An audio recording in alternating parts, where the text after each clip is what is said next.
प्लॉटला बेनी प्रक्रियेला दिला आपण ST. अच्छा. आणि एक बेसन डोस मध्ये भूमी पॉवर प्रोम बरोबर आहे. DAP अच्छा. एक 10-26 असं सुरुवातीला एक डोस दिला होता टाकलेला आहे. अच्छा. आणि बरं. नंतर ड्रिचिंग हा. Grow nitro. अच्छा. हा. आणि एकदा प्रीमियमची एक म्हणजे उद्या 20 मार्च 2025 आहे. उद्या 9 महिने होते तर 9 महिने उद्या होता. हळद काढणं चालू आहे आता. ग्रीन पॅन्ट मागच्या वर्षी तुमची हळद कशी होती आणि या वर्षी मध्ये काय फरक आहे? नाही फरक आहे जास्त. काय फरक आहे मला सांगा. आता ह्या शेंगामध्ये फुटवे केलेले आहेत. हा. ही शेंग वाढलेली आहे.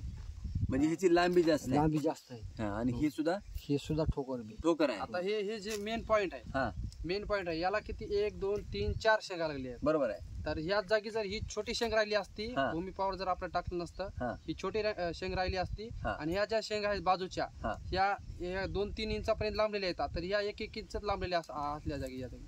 म्हणजे उदाहरणार्थ जे काही आपलं उत्पादन आहे हो. ते वाढलेलं आहे. वाढलेली संख्या बी वाढली, साईज बी वाढली साईज वाढली. आहे का हो नाही? ना. तर हे ढीग आहे सर. पूर्ण ढीग दाखवा. ह्याच्यावरला जो कलर आहे ना एक नंबर कलर आहे. आता हे संख्या जर म्हणली, आता हे तोडलेले आहे.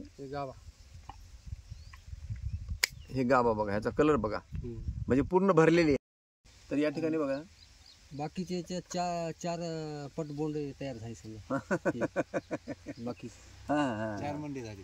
4 पोट बंडे तयार झाले. 4 फूट बनली. बाकीच्या शेंगा. अच्छा. आणि मेन बंडा हा. बरं. जवळपास याला एका